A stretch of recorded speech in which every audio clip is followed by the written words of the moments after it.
नमस्कार, स्वागत है आप सभी का इस यूट्यूब के वीडियो क्लास में।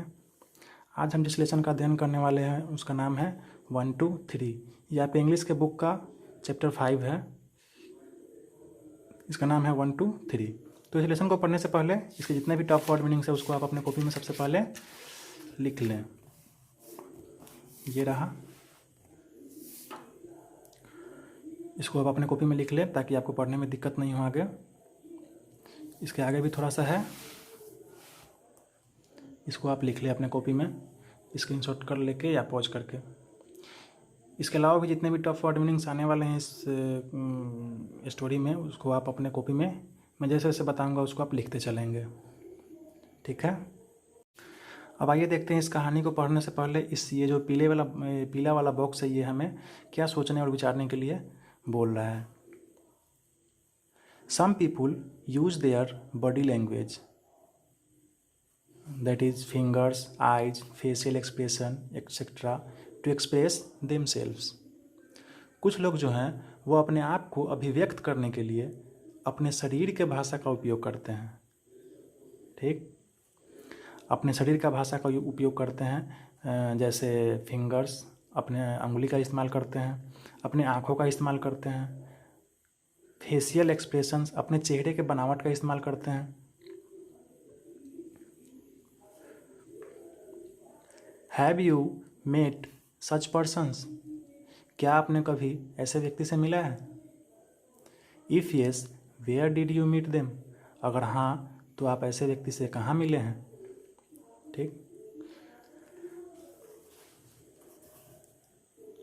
Did you get a chance to interact with any of them, क्या आपको ऐसे लोगों से बातचीत करने का मौका मिला है कभी।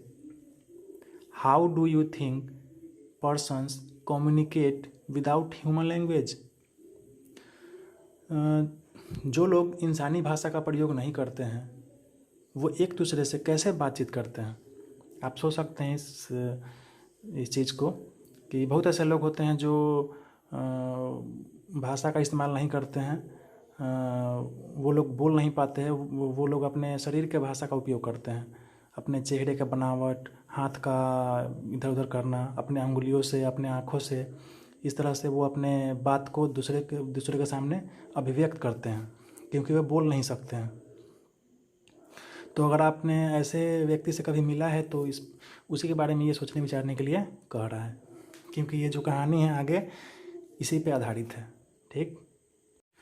अब देखिए इसमें कुछ वर्ड मीनिंग्स है, जैसे बॉडी लैंग्वेज। बॉडी लैंग्वेज का मतलब होगा शारीरिक भाषा।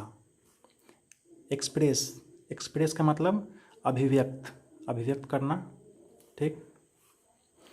इंटरैक्ट मतलब होगा एक दूसरे से मिलना। कम्युनिकेट का मतलब होगा बातचीत करना। ह्यूमन मतलब इंसान, लैंग्वेज मतलब भाषा, ठीक। आइए अब चलते हैं इस कहानी पे। Once there was a rich and powerful king, कभी किसी जगह पर एक धनी और शक्तिशाली राजा रहता था। He thought that no one in the world was as powerful as he was, उस राजा को ऐसा लगता था कि उसके जैसा शक्तिशाली राजा इस संसार में कहीं है ही नहीं। But he told no one about it, लेकिन इस बात को वह किसी से नहीं कहा था, अपने मन में ही दबा के वो रखा हुआ था। One day he began to wonder whether other could guess what he was thinking, एक दिन उसके दिमाग में अजीब सा ख्याल आया और वह सोचने लगा कि क्या ऐसा कोई है जो यह अनुमान लगा सके कि राजा अपने दिमाग में क्या सोच रहा है, ठीक। So he called all his officers and servants and asked them to tell him what thought was in his heart. गौर से सुनिएगा। इसलिए उसने अपने सभी दरबारियों, अधिकारियों और नौकरों को बुलाकर उन सभी से पूछा कि आप सभी बताएं कि अभी मेरे दिलो दिमाग में क्या चल रहा है। ठीक। Many of them made guesses, उनमें से बहुत लोगों ने अनुमान लगाया। But no one could satisfy the king with his answer, लेकिन किसी ने भी अपने उत्तर से राजा को संतुष्ट नहीं कर पाया। आप समझ गए होंगे। अब देखिए इसके जो टफ वर्ड मीनिंग है उसको एक बार देख लीजिए। रिच मतलब धनी, पावरफुल मतलब शक्तिशाली, किंग मतलब राजा। ठीक। वर्ल्ड मतलब संसार। वंडर मतलब चकित होना। ठीक। गेस मतलब अनुमान लगाना। थॉट मतलब सोचना विचारना। ठीक। गेस मतलब अनुमान लगाना, बता चुके हैं। सटिस्फाई का मतलब होगा संतुष्ट करना। ठीक। अब चलिए आगे आते हैं सेकेंड पैराग्राफ पे।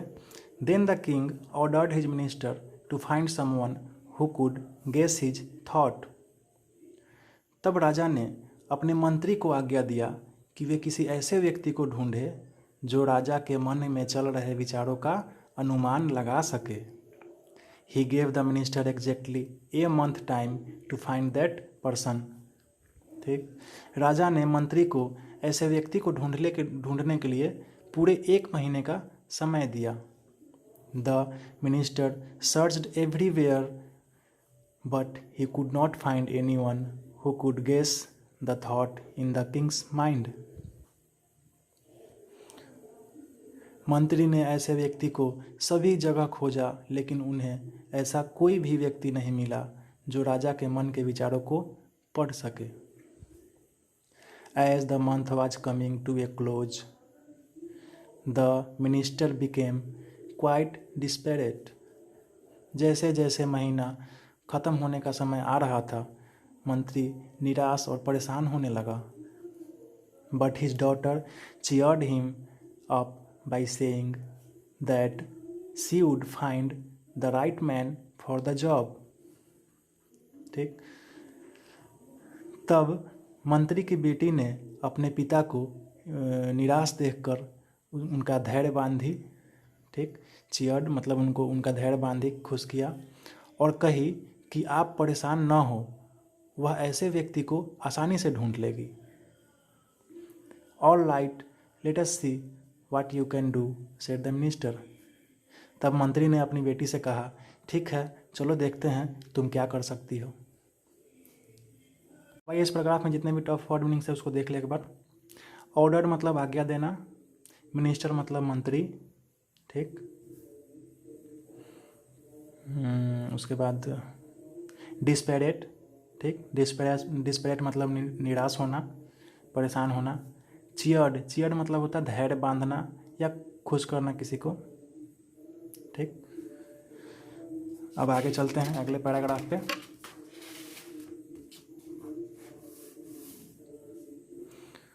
When the appointed day arrived, the minister's daughter brought home a fool.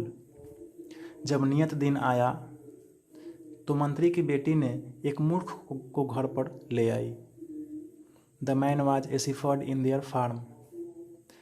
वह आदमी जो था उसके ही खेत का एक चरवाहा था। ठीक। shepherd मतलब चरवाहा था। The young woman asked her father to take the shepherd to the king. वह लड़की जो थी वो अपने पिता से कही कि इस चरवाहे को राजा के पास ले जाइए। The minister was shocked at his daughter's choice. मंत्री अपनी बेटी के पसंद पर हैरान हो गया। But since he trusted his daughter he took the shepherd to the king's court. चूँकि उसे अपनी बेटी पर विश्वास था, अतः उसने उस चरवाहे को राजा के दरबार में ले गया। अब इसमें देखिए कुछ टफ वर्ड मीनिंग्स, इसको आप अपने कॉपी में लिखते चलेंगे। अपॉइंटेड मतलब नियत दिन। अराइव्ड मतलब आना पहुंचना। शिफर्ड मतलब चरवाहा, फार्म मतलब खेत। शॉक्ड मतलब हैरान होना, चकित होना। ट्रस्ट मतलब होता है विश्वास करना। ठीक, अब आइए चलते हैं अगले पैराग्राफ पे। The court had already assembled. दरबार पहले ही लग चुका था, इकट्ठा हो चुका था। राजा तथा सभी दरबारी लोग सभा में उपस्थित थे। ठीक, the minister presented the shepherd to the king. मंत्री ने उस चरवाहे को राजा के सामने प्रस्तुत किया। When the shepherd lifted his eyes to look at the king held up one finger. जैसे ही चरवाहे ने अपने आँख को ऊपर उठाया, राजा की तरफ देखा, राजा ने अपना एक उंगली उठा दिया। ठीक, हेल्ड अप मतलब उठाना। राजा ने क्या किया, अपना एक उंगली उठा दिया। Eight this the shepherd held two fingers. यह देखकर उस मूर्ख चरवाहा ने 2 उंगली उठा दी। Then the king held up 3 fingers, but at this the fool shook his head violently and tried to run away. तब राजा ने अपनी 3 उंगली को ऊपर उठाया और यह देखते ही उस मूर्ख ने तेजी से अपना सर हिलाया और वहाँ से भागने का प्रयास किया। The minister could not understand what happened. इस वाक्य को देखकर मंत्री को कुछ समझ में नहीं आया। He begged the king to explain things to him. तब मंत्री ने राजा से विनती किया कि जो भी घटना घटी है यहाँ पे, उसे विस्तार से समझाने का उन्हें मौका दे। ठीक, अब देखिए इसमें कुछ टफ वर्ड मीनिंग्स है, उसको आप लिख लें। असेंबल मतलब इकट्ठा होना, प्रेजेंट मतलब प्रस्तुत करना, शिफर्ड मतलब चरवाहा, लिफ्ट मतलब ऊपर उठाना, हेल्ड अप मतलब भी होता है उठाना। Shook his head violently. ठीक, शुक हिज हेड मतलब सर हिलाना, उसने अपना सर हिलाया। वायलेंटली मतलब तेजी से या हिंसात्मक रूप से। बेग्ड मतलब होता है भीख मांगना या विनती करना। ठीक, बेग मतलब विनती करना। एक्सप्लेन मतलब विस्तार। ठीक है, वही चलते हैं आगे अगले पैराग्राफ पे। When I held up one finger, said the king. राजा ने कहा कि जब मैं एक अंगुली ऊपर उठाया था, I asked the man whether I alone was king. तब मैंने उस आदमी से पूछा था कि क्या मैं ही एक अकेला राजा हूँ। By holding up 2 fingers, he reminded me that there is also God who is at least as powerful as I am. तब उसने अपने 2 अंगुली ऊपर उठाकर मुझे याद दिलाया कि मेरे अलावा भगवान भी है जो मेरे ही इतना शक्तिशाली है। Then I asked him whether there was a third, and he strongly denied the existence of a third. तब मैंने 3 उंगली उठाकर उसे पूछा कि क्या कोई तीसरा भी है जो मेरे जैसा हो। तब उसने मेरे जैसा किसी तीसरे आदमी के होने का मजबूती से इनकार कर दिया। This man really read my thoughts. इस आदमी ने सच में मेरे विचारों को पढ़ लिया।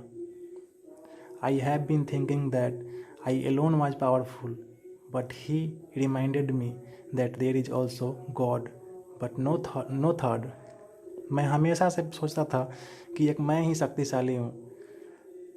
तब उसने मुझे याद दिलाया कि भगवान भी मेरे ही इतना शक्तिशाली है, परंतु तीसरा कोई नहीं। आइए देखते हैं इसमें कुछ टफ वर्ड मीनिंग्स को देख लेते हैं। एलोन मतलब अकेला, गॉड मतलब भगवान, डिनाई मतलब इनकार करना, एग्जिस्टेंस मतलब होगा अस्तित्व। ठीक, अब आइए चलते हैं आगे इसके क्वेश्चन आंसर्स पे। यहाँ देखिए, थिंक एंड टेल, सोचिए और इसका जवाब दीजिए। तो इन चारों प्रश्नों का जवाब देना है। ये चारों प्रश्नों को मैं आपको समझा दे रहा हूँ, आप कोशिश कीजिए खुद से इसका उत्तर देने का। ठीक, what did the king think of himself, राजा जो था वो अपने आप को क्या समझता था। दूसरा है, what did the king want his officers and servants to find out, राजा जो था वो अपने अधिकारियों और अपने नौकरों को क्या खोजने के लिए बोला था। तीसरा है, how much time did the king allot to his minister, राजा ने अपने मंत्री को ऐसे व्यक्ति को ढूंढने के लिए कितना समय दिया था। और चौथा है, how many fingers did the king raise the second time, दूसरे टाइम में राजा ने कितनी उंगलियां ऊपर उठाई थी। ठीक, तो ये चारों का आंसर आप कोशिश करें खुद से देने का। आप खुद से लिखेंगे तो वो अच्छा रहेगा। ऐसे आपकी हेल्प के लिए मैंने आंसर बना दिया है, आप उसको नोट कर सकते हैं।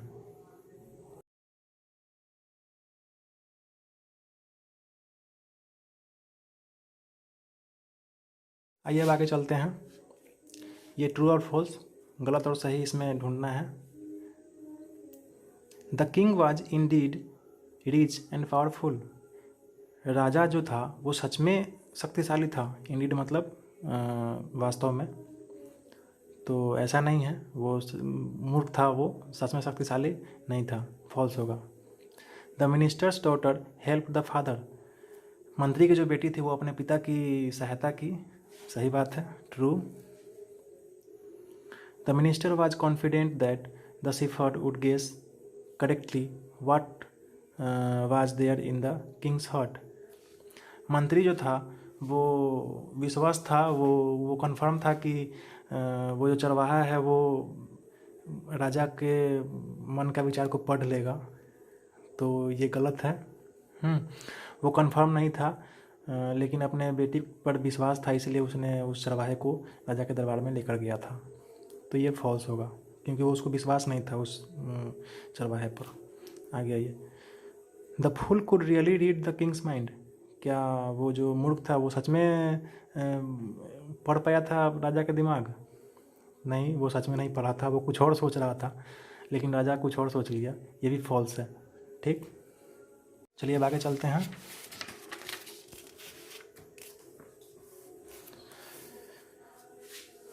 इन तीनों प्रश्नों का उत्तर देना है। ठीक, आप इन तीनों प्रश्नों को पढ़ें और इसको कॉपी में लिख लें और इसका उत्तर खुद से देने का प्रयास करें। मैं आपकी हेल्प के लिए इसका उत्तर मैं आपको दूंगा, लेकिन आप प्रयास करें खुद से उत्तर देने का। ठीक है, तो ये रहा आपका उत्तर।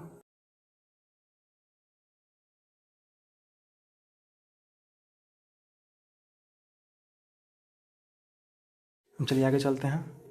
अब आगे देखिए, ये यहाँ पे 6 प्रश्न हैं, 6 क्वेश्चन है। इन 6 क्वेश्चन का आपको आंसर देना है, तो आप इसको पढ़ें और खुद से आंसर देने का प्रयास करें। और आपके हेल्प के लिए मैंने आंसर बनाया है, इसको आप लिख सकते हैं स्क्रीनशॉट या पॉज करके। पहले क्वेश्चन को आप अपने कॉपी में लिख लें और खुद से आंसर देने का प्रयास करें। मैं जो आपको आंसर दे रहा हूँ उससे सिर्फ आप हेल्प लें। ठीक,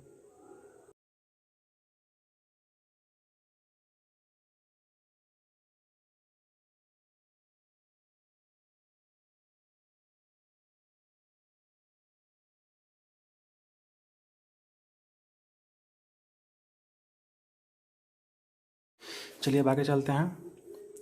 fill in the blanks in the following sentences with the suitable words from the box, ये जो बॉक्स है इसमें से वर्ड्स को देखकर आपको इसमें भरना है। ठीक, तो देखिए, once there was a king who was, एक बार कहीं पे एक राजा था जो क्या था, वो रिच एंड पावरफुल। ठीक, रिच एंड पावरफुल, धनी और शक्तिशाली। Many people tried to guess what was in the king's mind, राजा के दिमाग में क्या था, क्या चल रहा था, उसका अनुमान बहुत लोग लगाने का कोशिश किया था। तो गेस यहाँ देखिए, यहाँ से गेस है।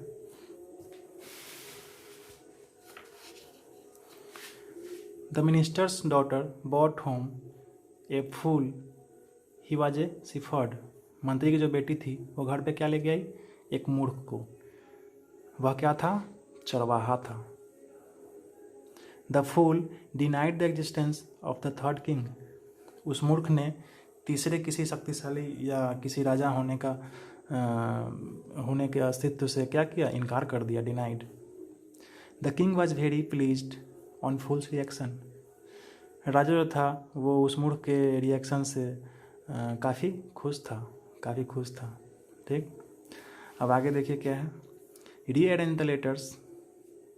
जितने भी लेटर्स है इसको क्या करना है? आपको रीअरेंज करना है, फिर से मिलाना है ताकि इसका सही अर्थ निकले। तो यहाँ देखिए, इसका स्पेलिंग गलत है। यहाँ पे FEUWPLUR, इसे तो कोई शब्द नहीं बनता है, लेकिन इसको देखिए, ये सही आपको रीअरेंज करेंगे तो ये बन जाएगा पावरफुल, मतलब शक्तिशाली। उसी तरह देखिए, सिफर्ड है, इसको आप रीअरेंज करेंगे तो ये बनेगा सिफर्ड, मतलब चरवाहा।